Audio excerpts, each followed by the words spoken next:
You're widely known as one of the best commentary pairs in the FGC, if not the entire esports. It's your game knowledge, but also your chemistry and charisma. You're complementing each other's strengths.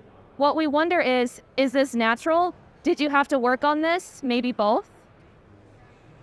Our commentary style together absolutely had to be refined. I think if you go back and listen to a lot of the commentary that Mustard and myself did, even in 2015 with Mortal Kombat X, it was very different to where we are now. I think now we feel a lot more comfortable and it feels more natural now. But I personally think it took work to get there. You know, a lot of it is studying other commentators in the field, whether it's other fighting games, whether it's other games in general. You know, myself, I love Quake. I love competitive Quake. So when it comes to hosting or commentary for that, I took a lot of inspiration from someone like DJ Wheat, for example, and obviously many others. But yeah, contrary to popular belief, you definitely can't just sort of sit down and start doing it. You know, it's very much it's a skill to be learned at the end of the day, in my opinion. Yeah, so I mean, just to add, I think the game knowledge was always the same, because even when we started commentating, we did so from a place that we used to be top-level Mortal Kombat players, right? So we had the knowledge of the game and what it takes, you know, to compete, and you can kind of put yourself in the shoes of the people you're commentating.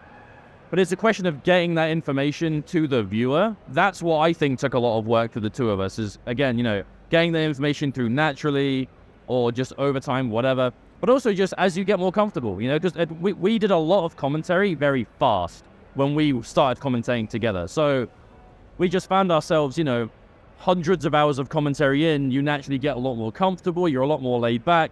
We kind of be ourselves a bit more. And that's the main thing. If you go back and watch like early commentary, we're a bit more kind of corporate, I guess you could say, because that's what we thought we needed to sound like. Whereas these days, we're extremely natural together, very comfortable.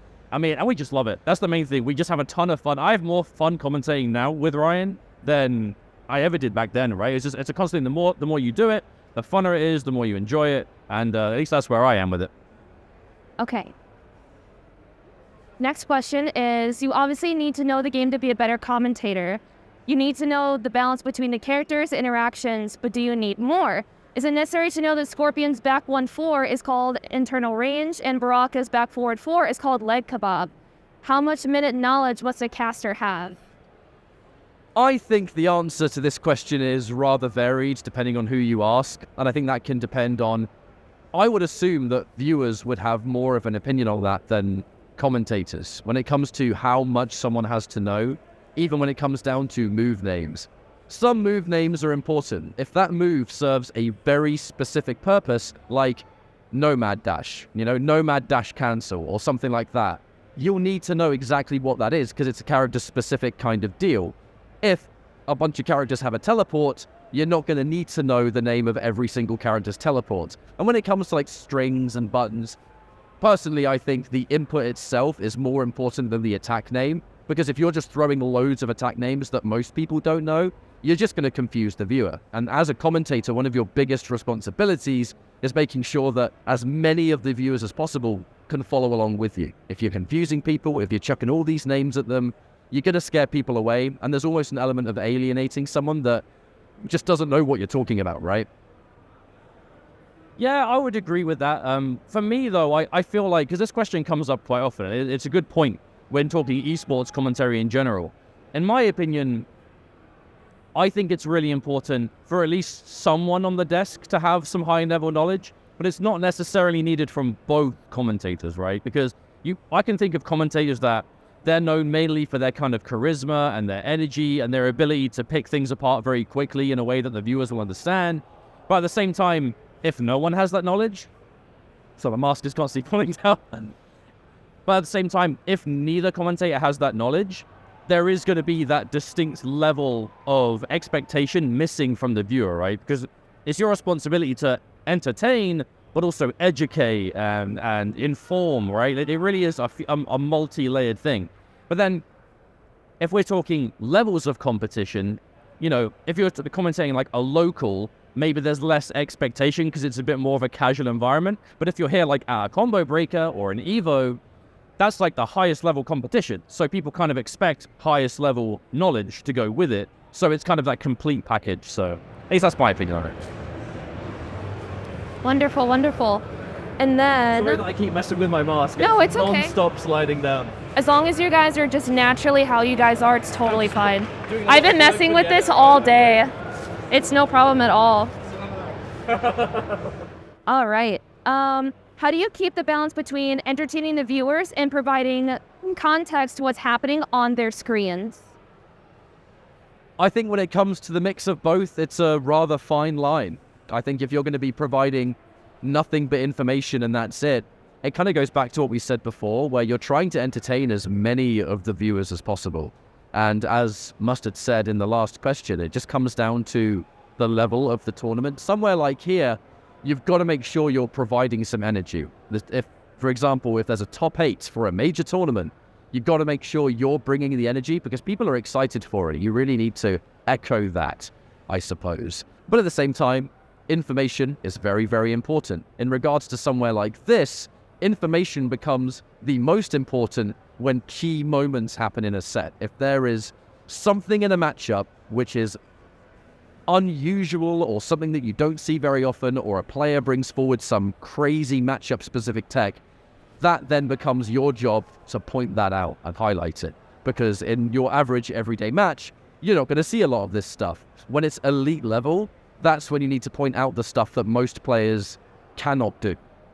Yeah, I don't really have a tremendous amount to add to that, because I feel like I kind of half answered this before, but yeah, kind of just to reiterate, yeah, I think it really just depends on the level of the tournament, the scale of it, how long a game has been, right? If a game is brand new, knowledge levels might not be that high in general, whereas now if a game's like 4, 5, 7, a couple decades on, right, you know how it is sometimes, that level of knowledge is kind of expected, because it's needed, because there's been enough time that even the average person that follows the game will know a lot about it. But again, yeah, I think it really isn't quite like a black and white answer. There really are so many variables, but the more you commentate and the more you do this kind of thing, the more you'll kind of just naturally learn that, and you kind of know which vibe to go with and be as versatile as possible.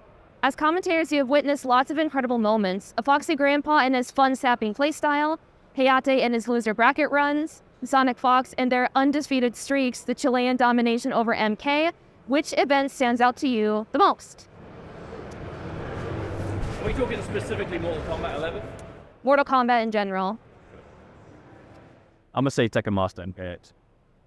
There are some unforgettable moments in competitive Mortal Kombat, and some of them predate many of the games that I think the modern community will be more familiar with. Mortal Kombat X really comes to mind, MK11. These are the more modern Mortal Kombats that I think the current competitive viewership are the most familiar with.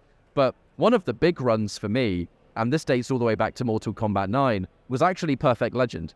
Perfect Legend securing the back-to-back Evo win was a massive story, and I would go as far to say competitively, probably the biggest success story that the game had, because Perfect Legend, if my memory serves, it's been a long time ago, but it was a matter of winning the first Evo, taking time off, receiving a bunch of doubt from the community, coming back and just winning the next one the following year. And that is really a true fighting game story. You know, it's the world championship at the time. Evo still is of such high esteem. The second year of Evo was one of the biggest, or I would say the biggest MK9 tournament from an international level. And the fact that he was able to do that was, for me, a result that will always stand out. I'm going to have to go with an Evo as well, but not for MK9. I always think back to, if we're talking unforgettable player tournament stories, for me, one that always sticks out is Tekken Master Evo 2016. Because that year was the beginning of, a lot, not really the beginning, but the continuation of international Mortal Kombat at a level that we hadn't really seen going into that year, right? Because you've always got players like Foxy Grandpa, Nivek, and other faces that had done a lot of traveling, sometimes successful, sometimes not. But this year we had Tekken Master, who is now a household name in the NetherRealm community, but at the time, pretty much, dare I say, a bit of an unknown player to the majority of the community, but not to like the European kind of, you know, EMEA scene, where you had this player who all their local boys, you know, Aziz and all the other Middle East players were saying, hey, don't sleep on this Tekken Master player. You know, like, you might not recognize the name in the bracket, but our best player from a very small region of the world, we had seen Tekken Master as part of the Mortal Kombat Cup, and that was our kind of rude awakening to this player. And there you've got Evo, this player that most of the community has never seen, with a weird selection of characters, beating Wound Cowboy, Michelangelo, Scar, and then you get to that top 8 day, and you have that legendary grand finals where Tekken Master resets the bracket on Sonic Fox, who, remember, at the time was unstoppable. Suddenly you have this new player resetting the bracket with, Devora, Kotal Khan. It was unforgettable, and always a standout moment, in my opinion, for Mortal Kombat through the entirety of MKX and NetherRealm games as a whole. For me, it was the start of showing just how much international presence NetherRealm now has. It was very different back then. All right. Okay. Now we have these Chilean twins that have seemingly taken over the top dogs of the game. What do you think of them? Well, we're going to be biased here. It's going to be a biased answer because this is one pair of twins to another, of which, by the way, Combo Breaker in the Major Game lineup had 2 twin grand finals, so we're always representing now. When it comes to the twins, so much of this is relatable. It clearly feels like they see them both getting top 2 as a win for them both. It almost feels like it doesn't matter which one of them takes the tournament, because at the end of the day, you train together, you practice together, you've spent probably your whole life together. You travel to an event like this and you both make it to that highest level. If you both get top 2, really that tournament's already done. And I get that impression, and I got that impression yesterday when we saw them in grand finals. When it comes to their skill level, we're going to have the same opinion on this, but I'm just not going to hog all the answer. You can take it away. You can definitely tell that what we see from them right now is highest. I mean, it really is the highest level Mortal Kombat 11 that you will ever see. I truly believe they are the 2 highest skill players. Their knowledge of the game, their matchup coverage. You cannot pick a character against them they will not be ready for. It's just they are so well prepared. And remember, the only reason we're only seeing them now, it's not because they only just got good. They are so young. They were 13 when MK11 came out. So they weren't allowed to compete. And obviously being from a part of the world where traveling is a bit more uncommon, it's a lot more expensive, it's not easy for them to now make that trip. I mean, just in gameplay alone, they are the best MK11 players I've ever seen. But to kind of go back to what you were saying, on a personal note, you can really tell how great it is to have that day-to-day training partner, that sibling bond, right? Where we see so many pairs, especially in the NetherRealm community, right? You got Mighty Unjust and El Kakoi. I know they're not twins, but Honeybee, Biohazard, sibling pairs traveling together, training together, succeeding together. You're each other's first critic, but each other's biggest supporter at the same time. And when they both succeed and they both make finals, you can just see that relief wash over them, and just, like you said, they're in grand finals. From that point, they're like, who cares? We're both here. We win. We won this tournament. And here they are, 4 majors later and near enough the same thing. Question is, will it happen again at Evo? It's the final challenge. I've nothing else to add. Evo's going to be the final challenge to see if they're going to remain the top dogs or whether there's going to be that one final upset. But results kind of speak for themselves. Awesome. Okay. And then I was actually, this isn't part of the question, but I remember being your guys' stream during the MK1 announcement, and then my phone died. So I got to see a little bit of your guys' reactions. This is about MK1. MK1 has been announced. What do you expect from it? What do you want it to be, a continuation of gameplay of what was in MK11, or do you prefer a major upheaval from everyone else essentially needs to learn a new game? So I've been thinking about this question a lot. What kind of Mortal Kombat do we want Mortal Kombat 1 to play like? And to be honest, I feel like history has taught us that it doesn't really matter what we think, because it's going to be new. It's going to be different, I love Mortal Kombat 9 the most of MK9, X11. I like them all, but MK9 has always been my favorite. I think we're kind of similar in that regard. But MK9 was brand new. MKX was nothing like 9. MK11 was nothing like X or 9. So it stands to reason that it's probably just going to be brand new. So that is what I'm kind of expecting, and that's what I'm kind of setting myself up for. And with obviously this information of this cameo fighter system, which at the time of Combo Breaker, we still don't know what that's all about. But excited to find out. But from what it sounds like, we're going through another new direction. So I'm kind of just, trying to be flexible and as willing, open-minded as possible to a brand new mechanic, which sounds like it's going to shape the entire game. I think one of the biggest factors about there often being a new style of play with every new game signifies a fresh start.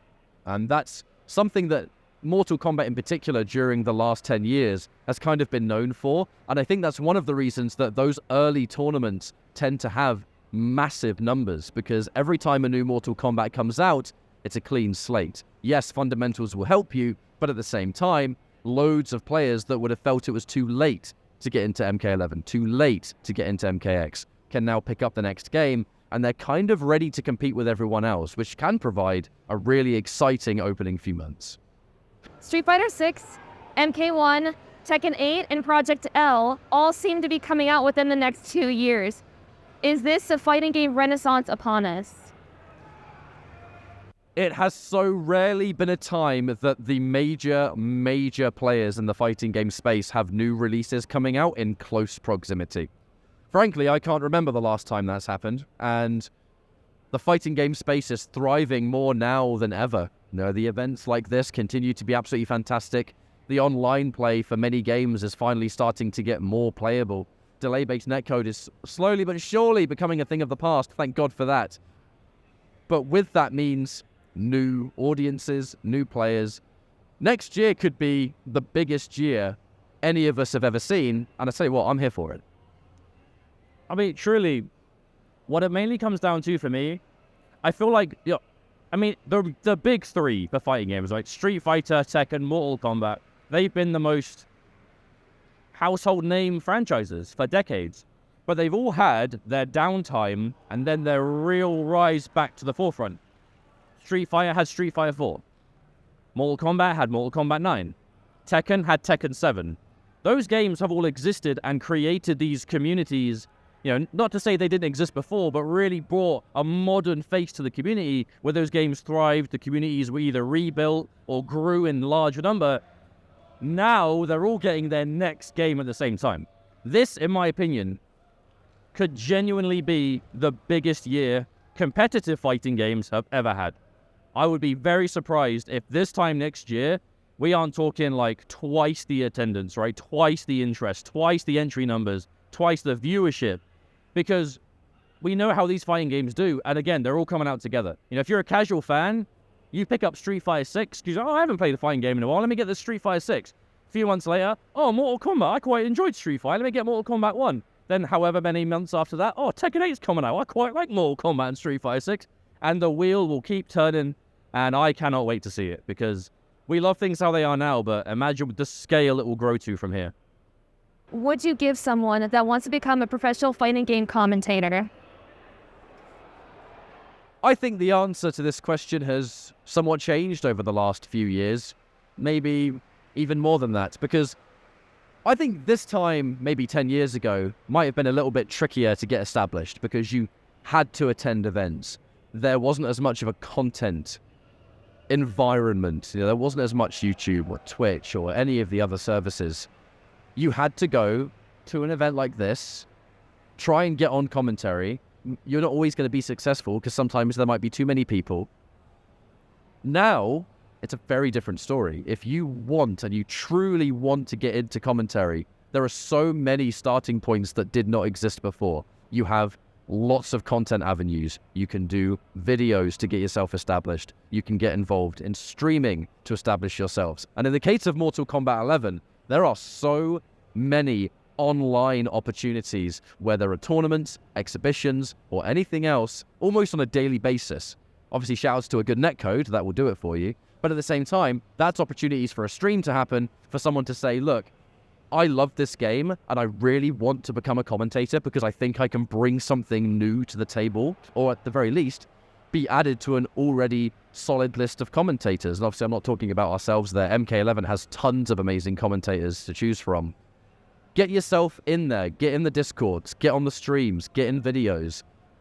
Put yourself out there. If you don't do it, you'll just regret not doing it later. The worst someone can say is no, and it's no different to when you started. Yeah, I don't really have much to add. Just content, content, content. You know, we live in such an amazing time where if you've got a microphone, you can commentate. You know what I mean? If you're at home, host exhibitions, you get a Discord on the go. You know what I mean? See if players want to take part. If there are community folks, reach out and say, hey, I see you doing daily competition. Do you need commentators? You know what I mean? Like, learn by doing, and you can do now more than you ever could before. And that is what it all boils down to. And that is just the best way, because no one just walked into a game and just became a commentator just off the bat, right? So if you like the game already, you're playing it, you want to take that step into it, that's the best way of doing it. Content, content, content. Always, always, always. Because if you're talking to a camera, you're practicing. And the more you do that, the more established you get, the more you've got for a reel, the more you can send to event organizers, and just go from there. All right. And then, what should we expect from Ketchup and Mustard in 2023 and beyond? Will you be casting MK1? When it comes to what to expect from the two of us during Mortal Kombat 1, frankly, as much as we can get our hands on, we absolutely love making content to this day.